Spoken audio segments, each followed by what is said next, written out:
stuff. Hi, everyone. Welcome to this live episode of the All Dolphins podcast for Saturday. Nice, great start. Good Sunday. start. Love to see it. Stop living in the past. Sunday, September 21st, 2025, which was the main day of week 3 of the NFL regular season. Dolphins already played. We're going to discuss that game a little bit, where the Dolphins stand, where they go from here, and all that good stuff. And as always, tackle the viewer comments. Want to hear what you guys have to say about this Dolphins start. So let it rip. Before we start, as always, first off, thank you everyone for joining us. Hopefully we'll get a big crowd before too long.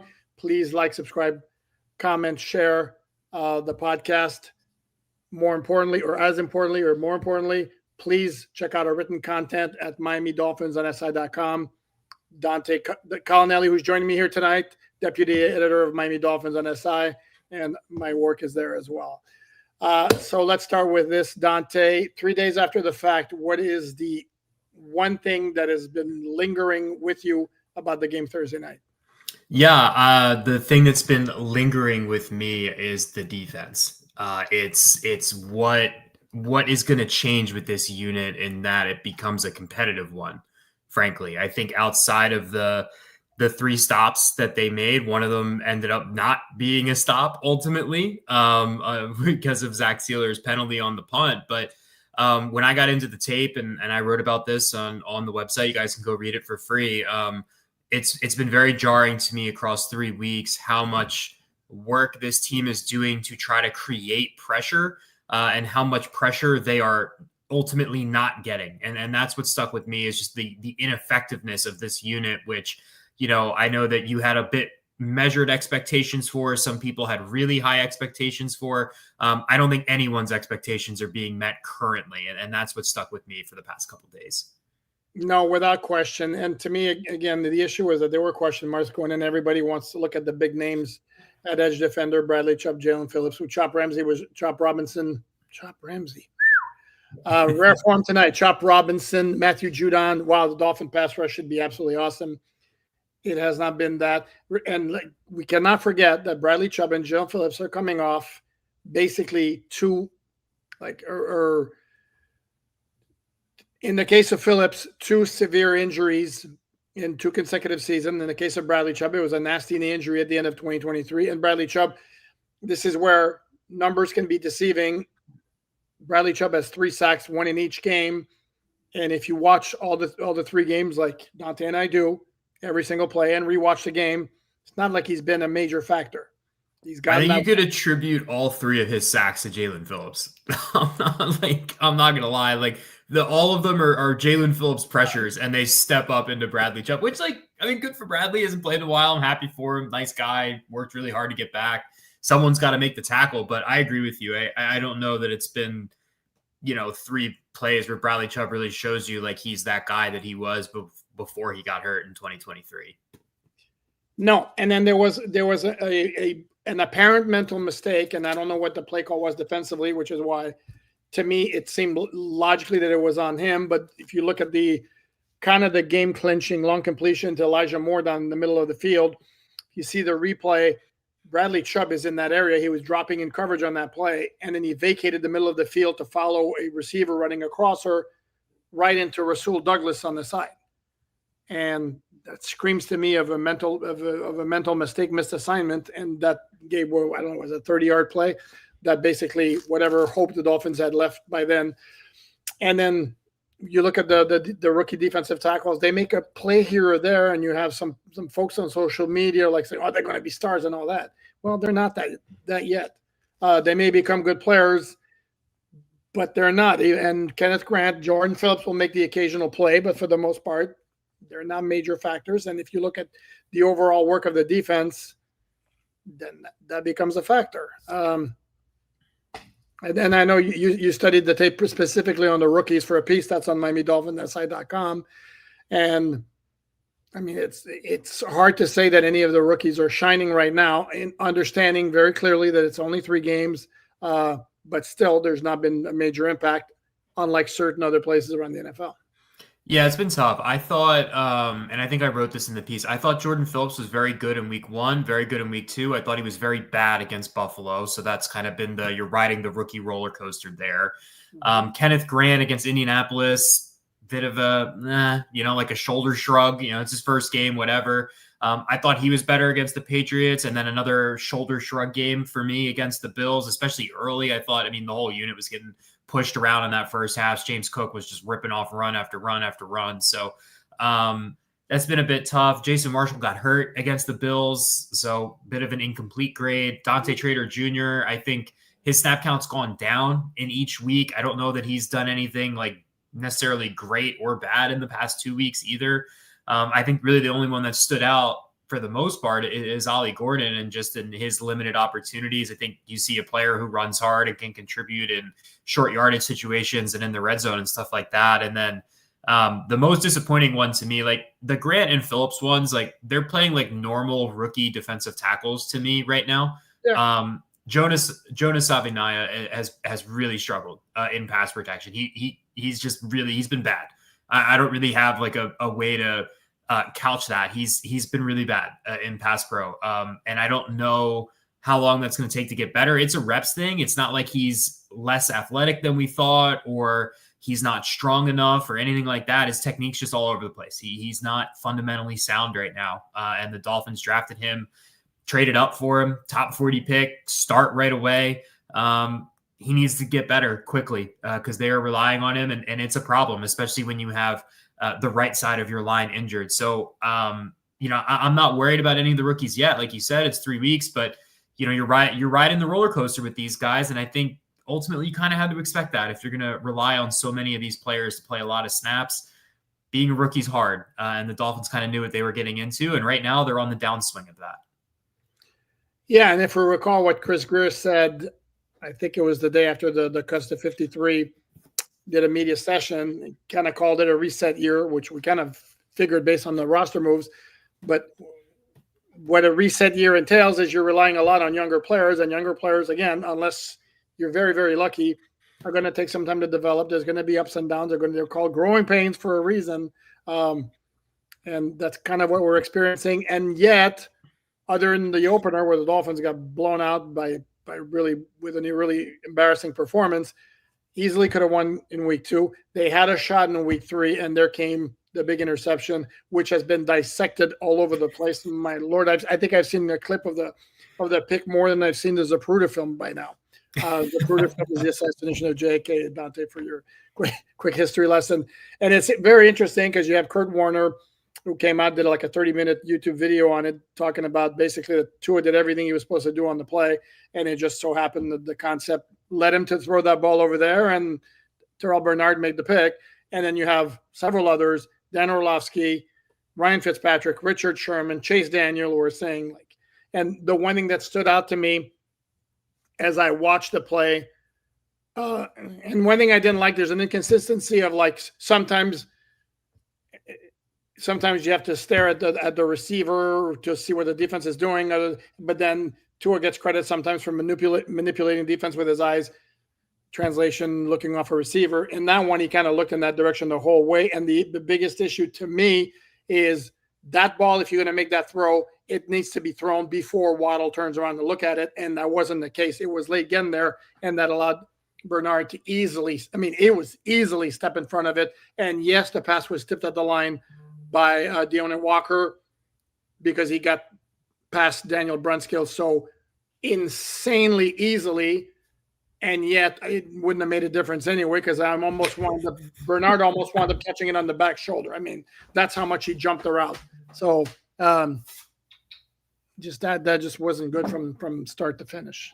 Yeah, I agree. And for Brunskill's part, I mean, it was almost like he didn't even line up. You could have had nobody there, and Walker would have been in the backfield in the same amount of time, which is not great. My opinion on the interception is I think it's one of those things where like multiple things can be true, right? Like to me, that is very standard cover three in every situation in which the safety on the backside drops down into the box, the linebacker pushes over. Tua didn't check his work. Kurt Warner's argument is that's a quick game concept. I don't expect Tua to check his work. I'm not a Hall of Fame quarterback. That's not how I was taught to watch film. It seems like other quarterbacks are also not taught to watch film that way. So, and Kurt wants to talk about, Daniel Brunskill, obviously terrible pass block rep. Kurt is a big sticking point with Tanner Connor's route. He felt like Tanner Connor should have stemmed more in and occupied Terrell Bernard. And I'm not going to say he's wrong. I'm not even saying I disagree. I don't think Tua can throw that ball in that spot. Like, I'm sorry. Like, I don't know how else to, phrase it. Like, you want to give Tua 60% of the blame, 40% of the blame. I don't really care. To me, that's not a throw you can make into that coverage. And I think it goes to the predictability of this team right now in the passing game is that, they just get the ball out. They've always been a get the ball out immediately team, but, before they were pushing the ball while getting it out quickly. Now everything's around the line of scrimmage, super short, and the defense are just sitting on these routes. And the Dolphins ran that concept earlier in the game. The concept, I call it spot. Everyone seems to call it snag. I don't know when that happened, but whatever. You have the spot route with the flat. They ran that concept earlier in the game, and Terrell Bernard jumped the spot route earlier in the game. He was sitting on it all day. He said it in his post-game press conference. He said, we've seen that concept before, and we jumped it. And he jumped it earlier in the game, but Tua went to the flat, to Achane. And this time he tried to go to Waddle. It got deflected a little bit, and Bernard stepped in front of it. So to me, it's an everything can be true, right? Like, I think Kurt is obviously probably right in a lot of his analysis, but also, you can't throw that ball into that coverage. I don't care. Even if Daniel Brunskill blocks there, that's not a good throw into that look. So no, I have a hard time just letting Tua off the hook for that one, but I can also recognize that it was not a perfect play from the players around him either. So just, all around bad execution in a big spot. In the big picture, and I'm certainly not going to turn this into a bashing episode, but in the big picture, that's twice now the Dolphins have come up short with the offense having a chance to either take the lead or tie the game. And ultimately, right or wrong, a big part of that is going to fall on the quarterback. That's where the fingers are going to be pointed because that's also why he gets paid the most money on the roster. And he's come up short. And the two things I've noticed with Tua so far this season that I find a little bit alarming is, number one, he's missing guys that are open where normally the ball would be out quickly. And there's a play where he wound up with a swing pass to Achane. It's a play actually where he wound up scrambling, going backwards, and eventually threw the ball out of bounds, where he had Malik Washington open very quickly. And unless my eyes were deceiving me, that's who he was looking at, and his feet weren't set properly. He didn't want to throw the ball immediately as he normally would, so he wound up having to hang on to it. The pressure got to him, and then he circles around and throws it out of bounds, and it's incompletion. And then the other thing I've noticed is, I want to use a proper word, but Tua appears to sense the pressure around him more quickly than it's actually happening, and there's some happy feet going on over here. And I don't know if it's a complete lack of trust in the offensive line or it's, I don't know, the cumulative effect of the injuries he's had the last couple of years. But to me, it's very noticeable where. And I know you had a stat of very high pressure percentage. And to me, there's a lot of times where it looks there's more pressure than there is because, again, how quickly he starts getting happy feet. Yeah, I do think that is a part of it for sure. I think I had in the film review that I did, I think I had a clip where it was the second down right before the half where Tua has a completely clean pocket. It was probably the best pass blocking reps that the line had all night, frankly. And he just completely just rattled himself. He started running around in the pocket and then he bailed out to the outside. And they ended up converting and scoring obviously at the end of that drive. But process wise on second down, that was really not great. And I think you've seen that a few times this year. And that's obviously not good. And I agree with you. I think Tua's missed a lot of throws that I would like to see him make, even whether he's actually released the ball or not. We've seen him sail some of these in-breakers that have kind of been his bread and butter for the past 3+ years, right? And he sailed a couple of them. He missed Tyreek Hill against New England. He sailed the early one against the Colts, the first pick that he threw in that game. So those throws are really concerning. The one that I posted in the article is him running a boot out to his left, so his strong side. And it's a simple concept. You have a flat route, and then you have a deep corner comeback-ish route. And Tyreek Hill is just open. Like, I don't know what, like, the corner has hips inside. Tyreek Hill is breaking outside. Tua is looking right at him, and he just doesn't throw a ball. And there's a lot of those reps on tape this year, and that's what's concerning to me. I don't know if it's a trust thing, if it's I'm not sure. I don't have the answer. If I had the answer, I'd be getting paid by the Miami Dolphins. So I don't have it. But yeah, he's turning down open receivers, and he's missing throws that he normally makes. And I thought he was fine against Buffalo. Like, it was an okay performance. I don't think it was like horrible or terrible or anything like that. He made some plays. He kept them in the game at times, and that's great, and that's fine. But like, it's not the same. It doesn't. The offense right now is a shell of itself still, especially in the passing game. And I think that he bears a decent amount of the responsibility for that. There's other people who also bear that responsibility. It's not just on him, but he is the quarterback, and he is not playing overly well right now. Correct. And nobody's going to pretend that the offensive line is great right now, because you have right now you have two backups starting on the right side because your two starters are on IR.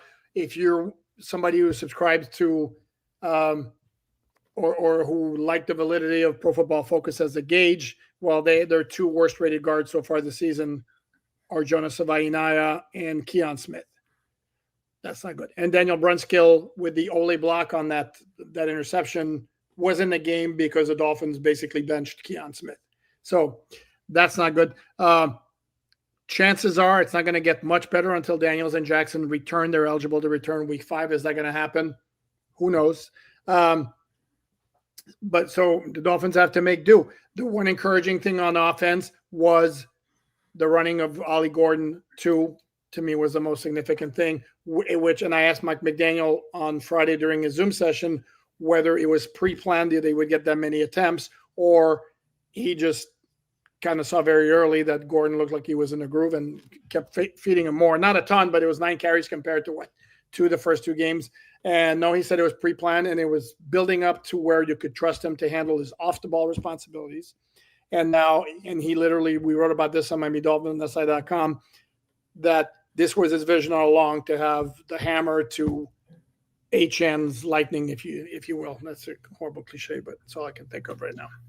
No, I mean, it works, right? Like, that's what it is. You have the speed back in HN, and you have the power back in Ollie Gordon. And I agree. I thought that was the most encouraging. I thought the run game in general was pretty encouraging. And I think kind of bouncing off our conversation about the passing attack, to me, if this team's 0-3, I don't have overly high expectations for the rest of the year, yada, yada, yada, whatever. If the Dolphins want to win some football games, whatever sum ends up being, 6, 8, 4, I have no idea. The identity of this team, to me, should be running the football. You're better at that than you are at throwing the ball. I don't like, it's truly, to me, it's that simple. I think your offensive line is better run blocking than they are in pass protection. You are a dreadful pass protecting offensive line.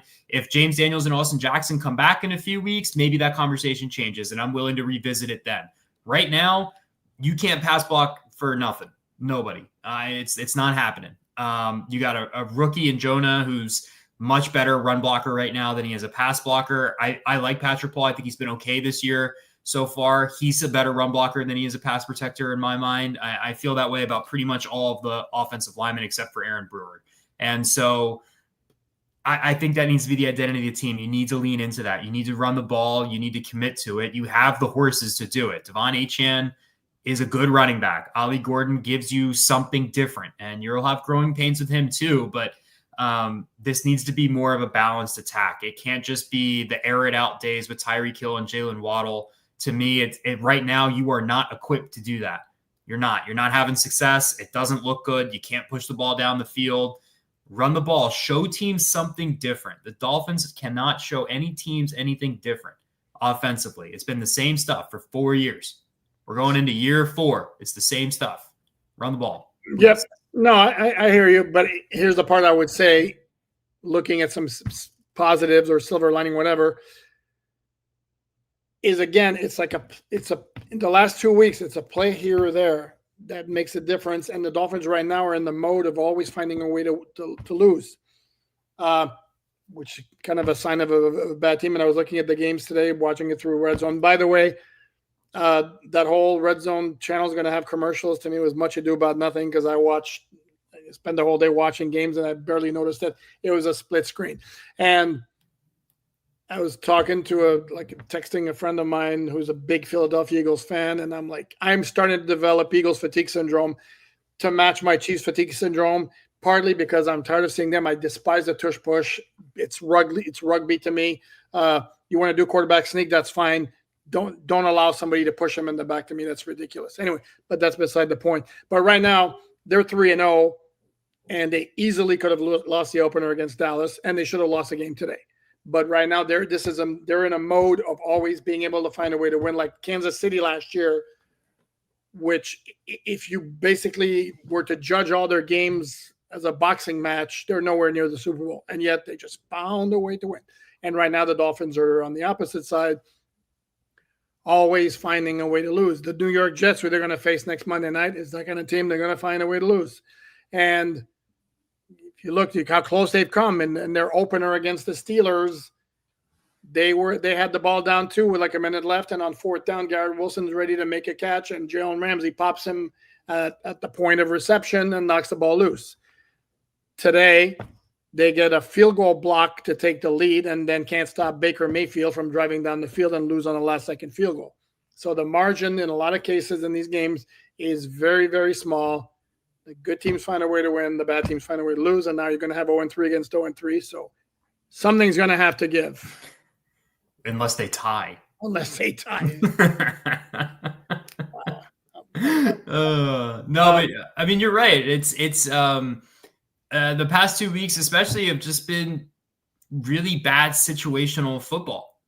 Just whether it's offense against the Patriots, right? It was the pre-snap penalties. They couldn't get lined up on the final two drives, push themselves back, all that stuff. And then against Buffalo, it's the Tua INT, it's the Zach Sealer penalty on special teams, and it's the screw up in coverage, whether that was a linebacker or Bradley Chubb. I'm pretty sure it was Bradley Chubb, but I've been wrong before. Whoever it was, though, the middle of the field should not be that open. So right. we know somebody screwed up. I'm pretty sure it's Bradley Chubb, but it might not be. Regardless, bad situational football. You had a chance to get off the field. That's 2nd and 15. You still had a timeout. You still had the 2-minute warning. It's bad. It's bad all around. All three units against the Bills made a really bad situational play, and you're not going to win football games like that. Games are too close. And because somebody asked me this for a mailbag that appeared on MiamiDolphinsSide.com, if you're not familiar with the website, please check it out. And usually over the weekend, I will do a mailbag, usually in multiple parts. And one of the questions I was asked this past weekend was, why is Zach Sealer on special teams? It's not uncommon for a starting defensive lineman to be on punt block or field goal block. Zach Sealer played 18 snaps. Sorry, he's playing 38% of the snaps, of the special team snaps for the Dolphins this season, exact same percentage last year. Maybe you guys just noticed him now because he got flagged for that penalty. So there was nothing unusual about him being out there. As I said on the podcast, maybe a little late last week, what I didn't like was the Dolphins had the momentum. They had just scored. They had just stopped Buffalo. They were about to get the ball back. Why are you, the percentage of getting a punt block is pretty low. I don't know what the numbers are. It's pretty low. The chances of getting a roughing the kicker, probably I'm going to guess about the same. And this is not, to me, you go full out after a punt if you badly need to create momentum. That's, to me, the time when you fall out for a punt block. That was not the time the Dolphins had the momentum, and they just completely destroyed it with that play. And yeah, Zach Sealer's got to be smarter about that. Except if you watch the replay, Reed Ferguson, he basically pushes Reed Ferguson to the ground. Reed Ferguson kind of throws his legs up, or his leg up, his right leg, into Sealer's chest, creates forward momentum, and then Sealer's off balance as he plows into the punter. So this notion. It's not like Sealer's going like full out to like lay out the guy. If you notice, he didn't even raise. I don't believe he even had his hands up.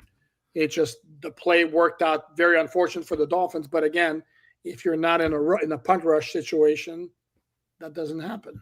But yeah, I'll be honest, special teams not my forte, but just kind of reading into Mike McDaniel's comments. I mean, he mentioned like we weren't really trying to block that punt. Zach just kind of got through a little bit easier than he thought, and then momentum kind of carried him into the punter. I'm not saying that's an excuse because obviously it's still a really bad play and it's a bad penalty. And I think Mike would tell you that, and I think Zach would tell you that. I think they did say that in their post game interviews. So it's not good, obviously, but that one to me is like, all right, like it's really bad, obviously, but I don't really like. What's the coaching point? Like, don't run as hard next time. Like, I guess I don't know. No. To me, it's not the coaching point is whoever made the call, because McDaniel's explanation after the game was they weren't trying to necessarily block the punt. They were trying to speed up the process of the punt. Right. Well, and they were punting from about midfield. You recall the result of the play. If there's no flag, the ball's down at the 2. So that was a failure, a massive failure regardless. That is very true.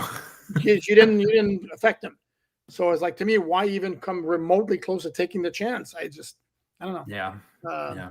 Maybe that's above my pay grade, and there's a good reason for it. On the surface, to me, that didn't make any sense. To me, it was like when the Dolphins made the stop, it was like, cool, ball, get the ball back. It's 21-21, like 8 minutes left. They're in great shape, and it's like, oh, what are we doing here? And another question in the mailbag was like, there's been one really, really bad special teams play against the Dolphins in every game. And somebody was asking me, are we missing Danny Crossman yet?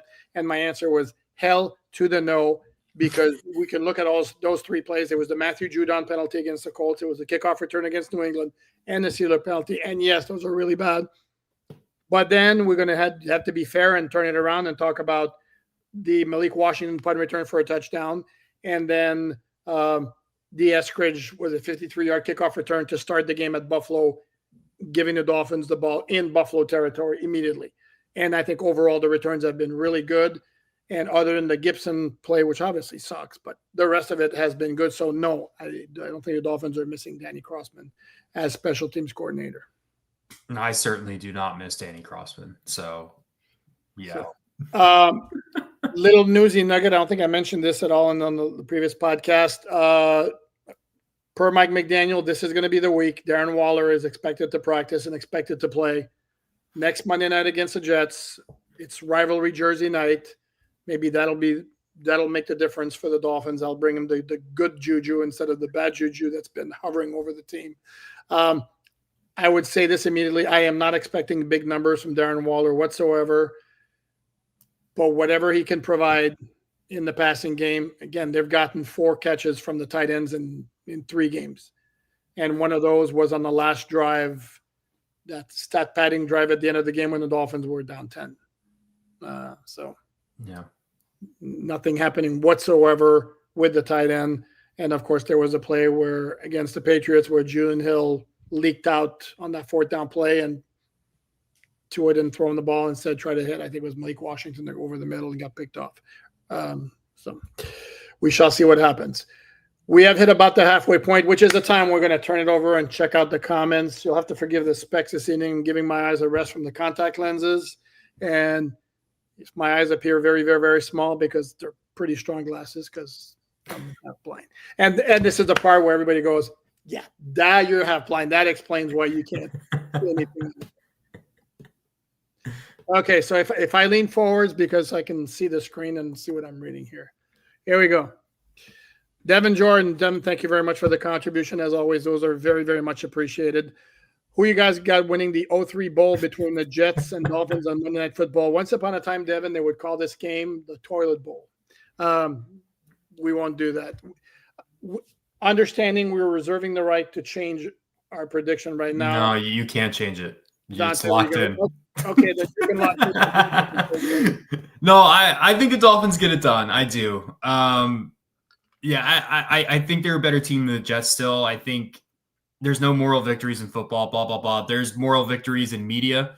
I think the Dolphins played, really inspired football against the Bills. I think they easily could have come out and gotten curb stomped by 40. And I don't think any of us would have blinked an eye. We just would have been like, yeah, they're terrible.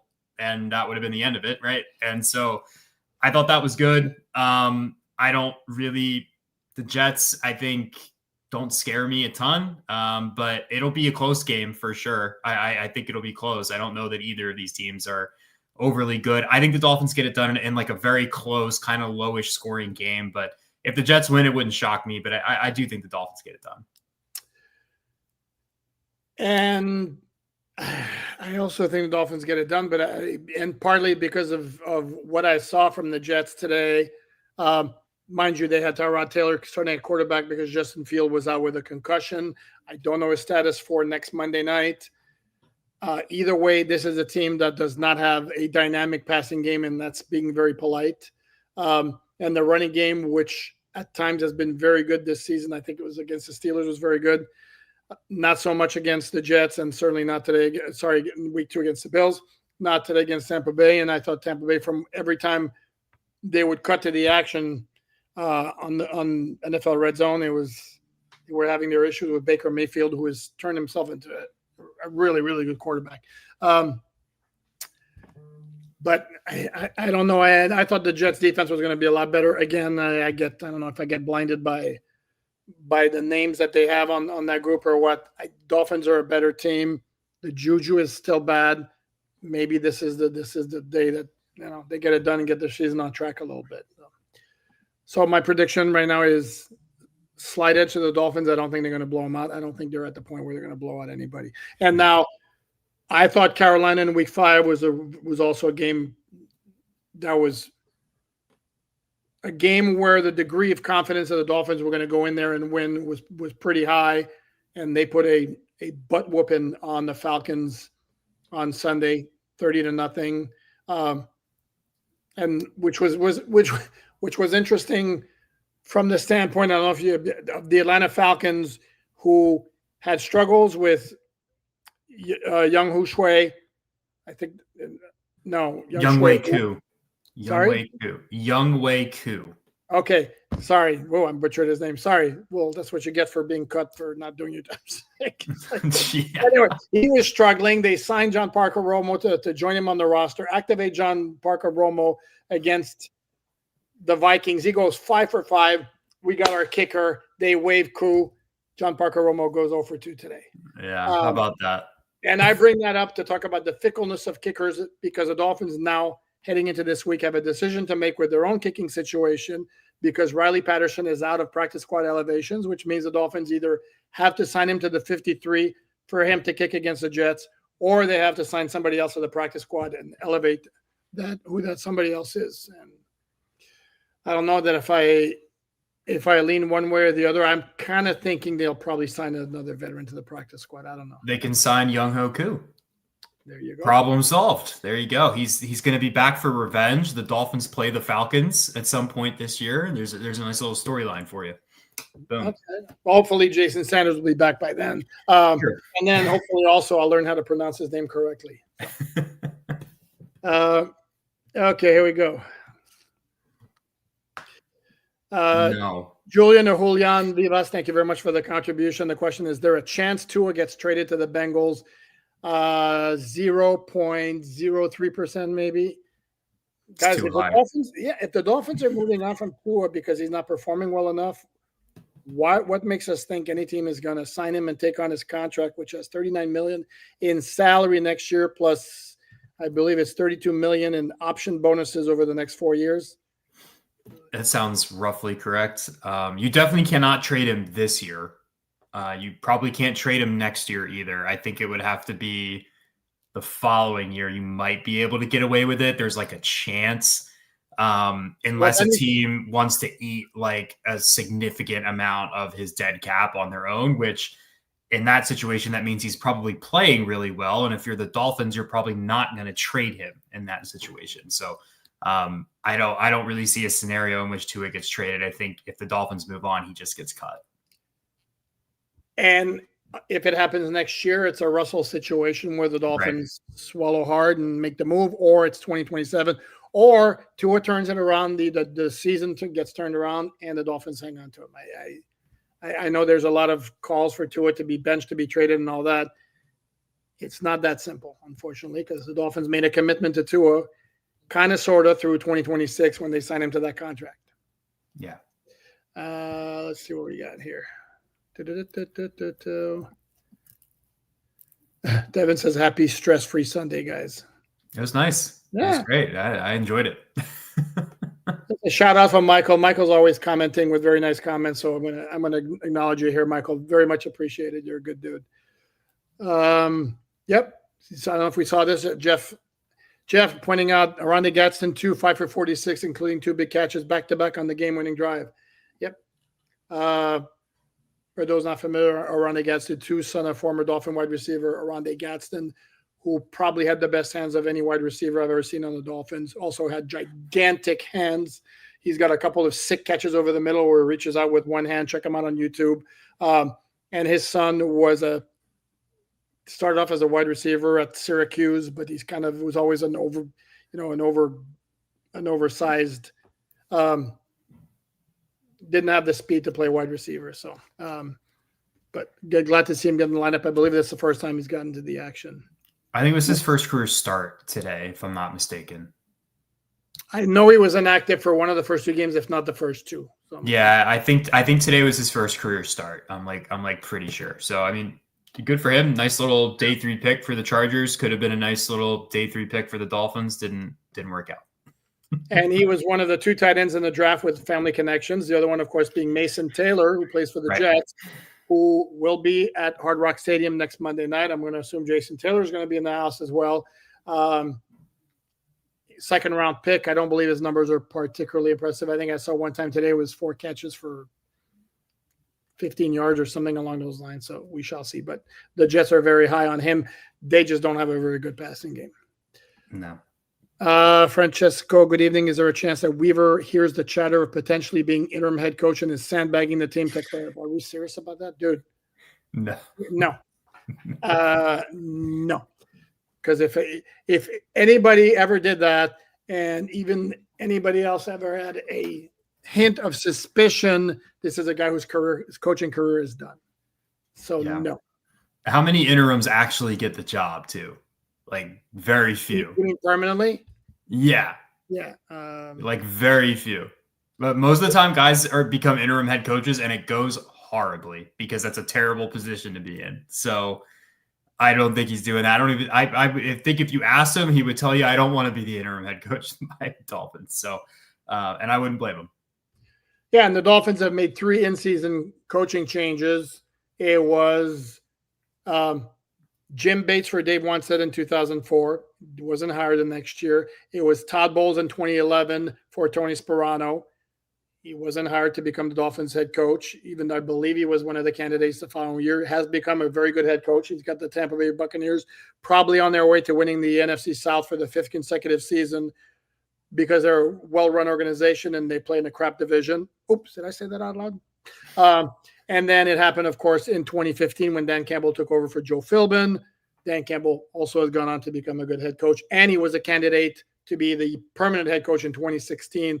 Dolphins instead going with Adam Gase. So there's your quick Dolphin history lesson. We take care of. I've heard this comment before, and there's some merit to it. But Michael's saying they got to run the ball 3 minutes to go down at the 20-yard line. It's hard to argue, but this is where somebody might say we're playing the results here. It's kind of. Yeah, I mean, it's a fair thing to point out. I'm not going to lie. My knee-jerk reaction to that play was, why didn't they just run the ball? But I do think that it's very results-based, right? If they get a completion there, is this even a conversation? I'm not really sure. I do think the larger conversation, though, goes back to what I said earlier. I do think in general, they should run the football more. And I think that's been a problem with Mike McDaniel over the course of his entire tenure with this football team, is he does tend to get a little bit pass happy too often.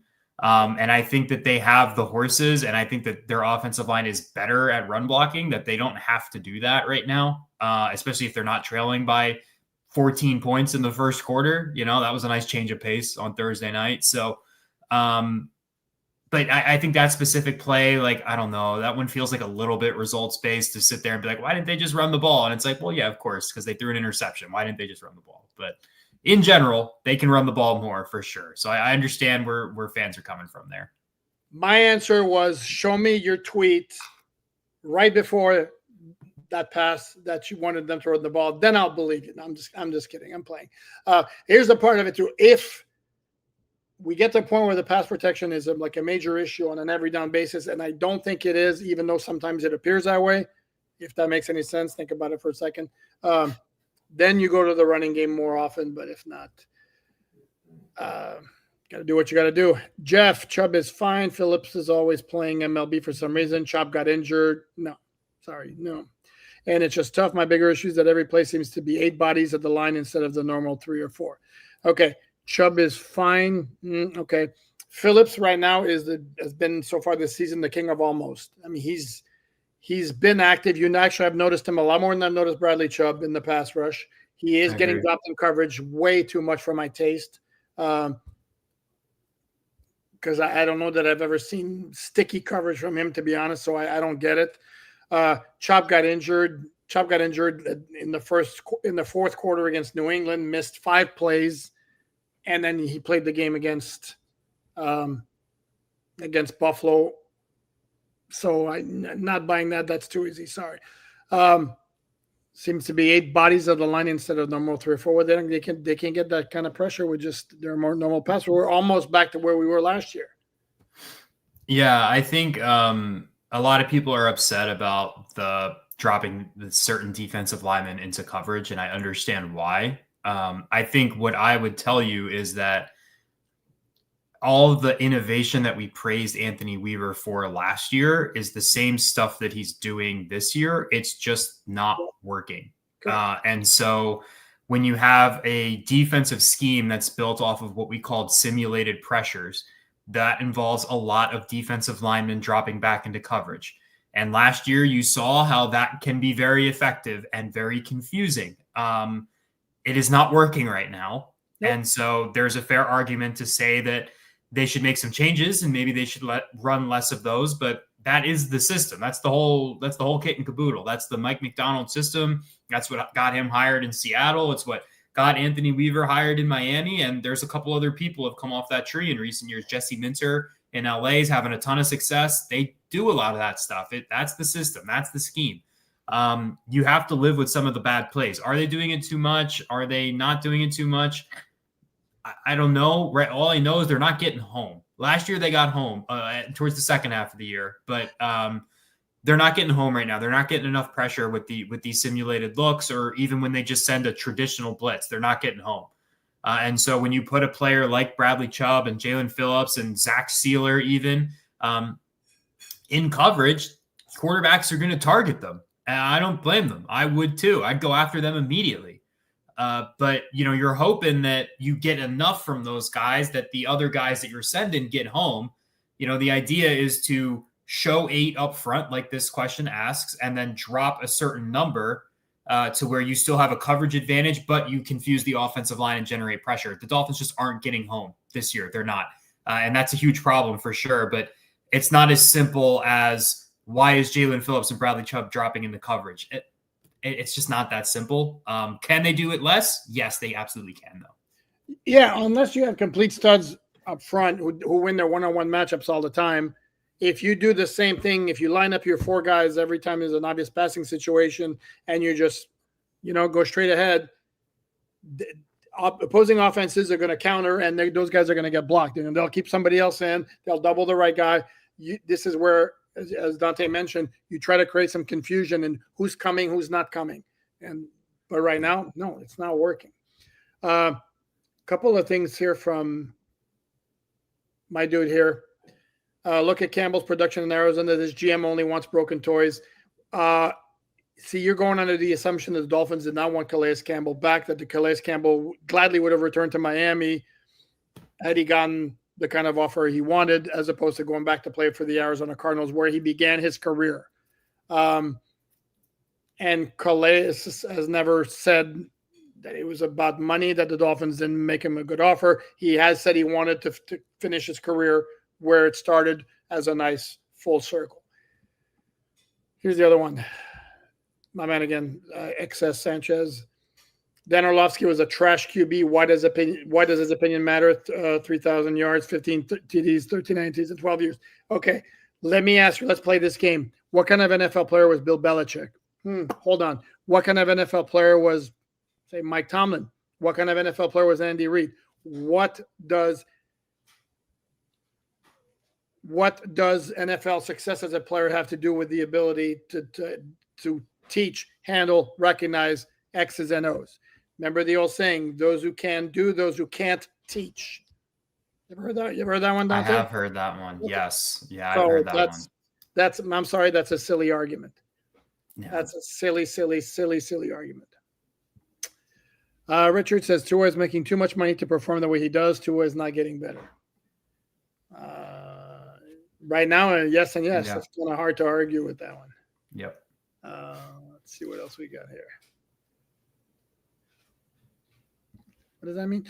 Robert Missa, he played the position Poupard never played. Still listen to him.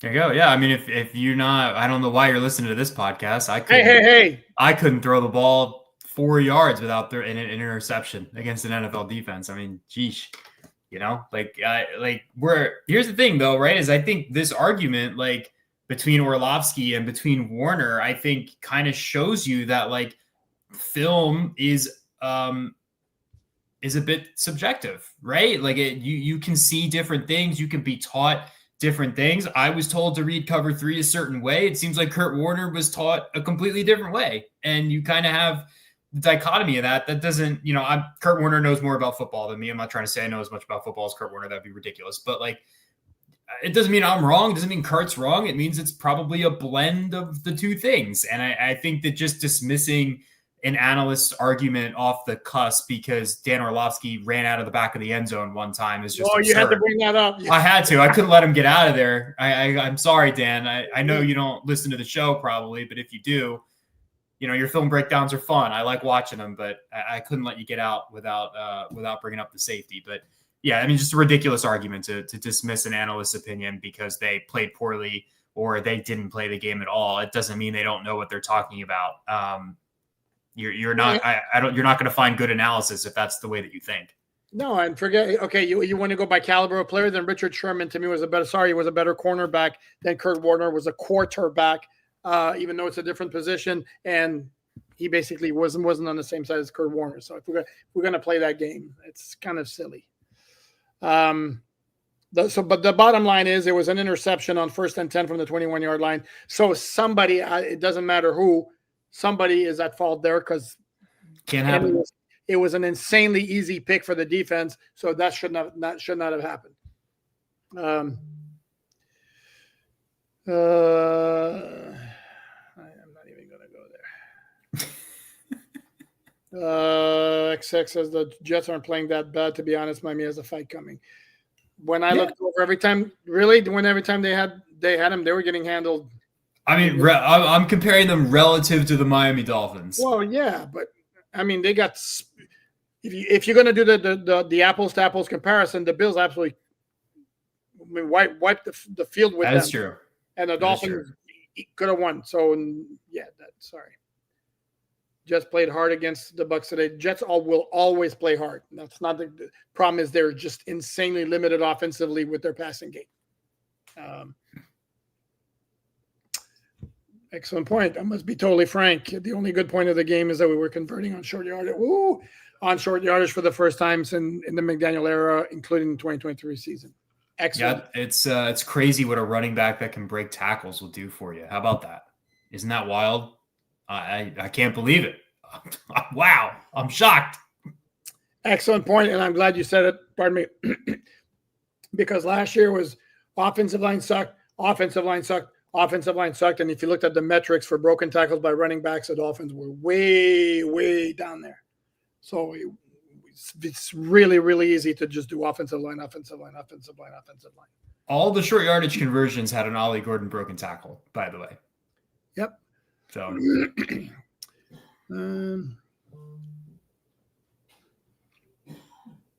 by the way, nobody's saying the Dolphins are going to or should take the Jets lightly. Not saying that. Not saying that. We're just saying that they should be a better team. KC Mad Pup, it's painfully obvious to see that Tua does not have the arm he had a couple of years ago. I agree. Really? Okay, I'll let you have that. Yeah, I agree. I think it's a footwork issue. His feet are all over the place. He's not setting his base to throw, and the ball is floating on him more than in the past. Obviously, I never felt like Tua had a strong arm. I was not one of those crazy people who was like, no, actually, he throws the ball really well. Like, no, I was never one of those people, but I have noticed a dip in spin rate and a dip in velocity. And I think a lot of it has to do with the way he's setting his base. To me, it's all over the place. His footwork, his eyes, when you want to throw a good pass, your eyes and your feet should match up.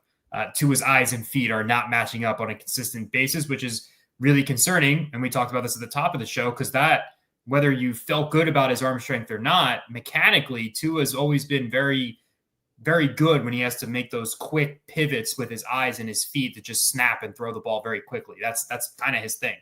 And it has not been his thing this year. And so I think that's why you've seen the reduction in arm strength, at least in my eyes. Yeah, but to me, it's always been like, if he can set his feet, pardon me, if he can set his feet and get his body behind the throw, he can throw the deep ball. Yes, for those who every time I had felt the need to point it out, every time he had a long completion, see, you said he couldn't throw the deep ball. Nobody ever said he couldn't throw the deep ball. The thing is, he has to have his feet set more so. Again, it's all degrees, more so than other quarterbacks. Also, having good arm strength is being able to make throws if your feet are not set and still get something on there. And there are other quarterbacks around the league who I shall not name because I don't feel like doing it, that will do that on a consistent basis. Tua will not. Tua never had, to me, at best, it was still even at best was always below average. That was never what Tua was about. When Tua's at his best is, again, the ball comes out quickly and he's very accurate. But the velocity, sorry, it's just not. Yeah, I just think the velocity is worse this year. I don't disagree with your analysis. I just think it's gone down another tick, which is concerning.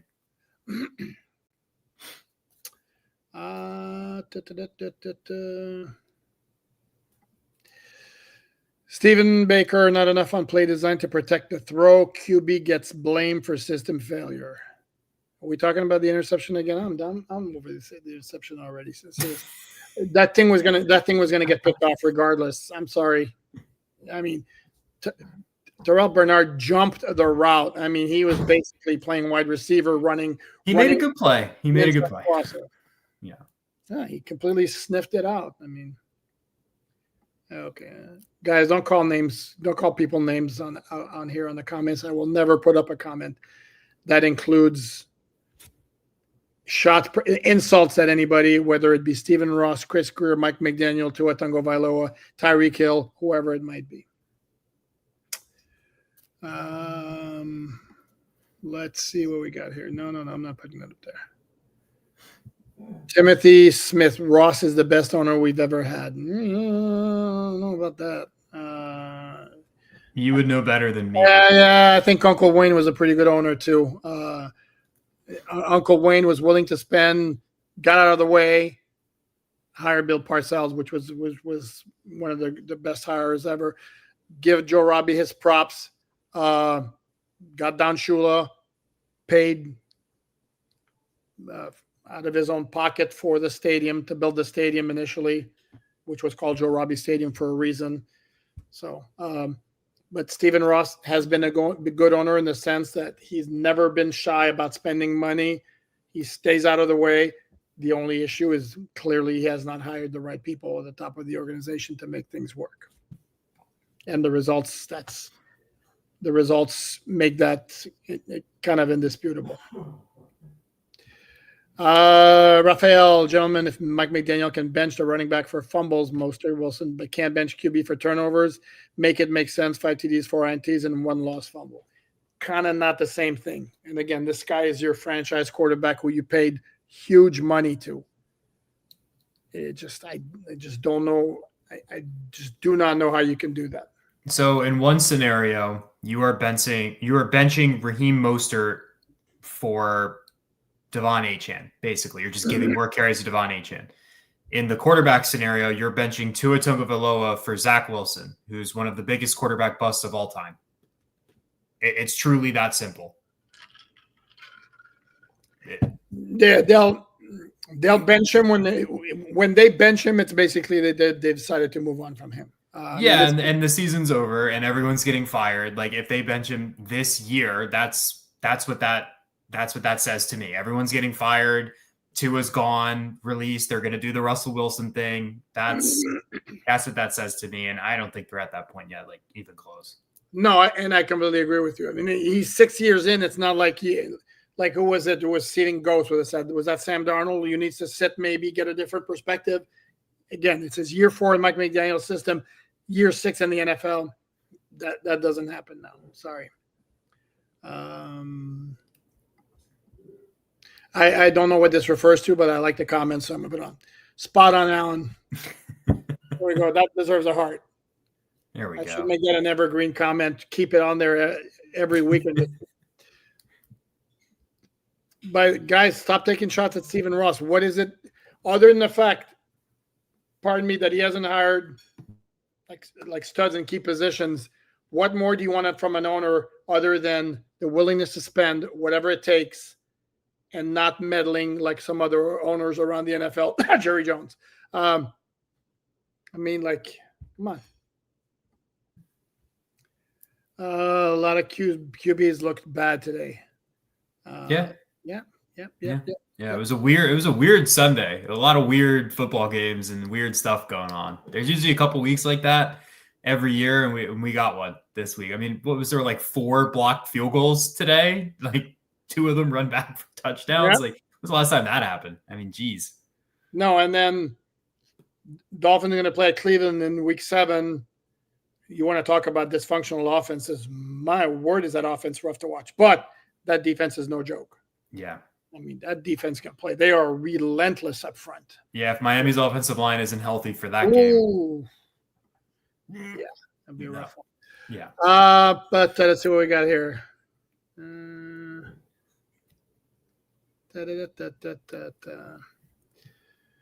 Guys, you're barking up the wrong tree if you want me to get – Ross doesn't know football from a baseball. And he stays out of the way. He does not meddle in football decisions. Once he hires people he trusts, complain about the people he's hired, fine. Do not complain about does know football from a baseball. That's irrelevant. There is, man, a lot of vitriol for the dude. I do not understand. Me neither. Could do a lot worse than Stephen Ross. Yep, I agree. Scott Jackson, I wonder what McDaniel could do with a real QB. This is like, again, a lot of frustration from the fans, and I get it. I don't recall a whole lot of complaining when the Dolphins were 8-3 in 2022 or when they were 11-4 in 2023. It's gone south since then.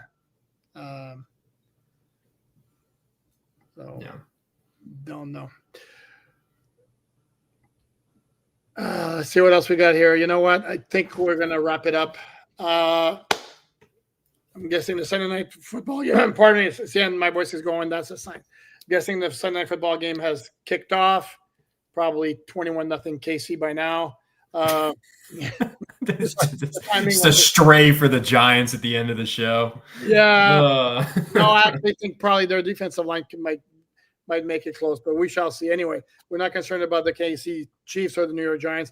We're concerned about the Miami Dolphins, and right now they're 0-3, about to begin a new work week.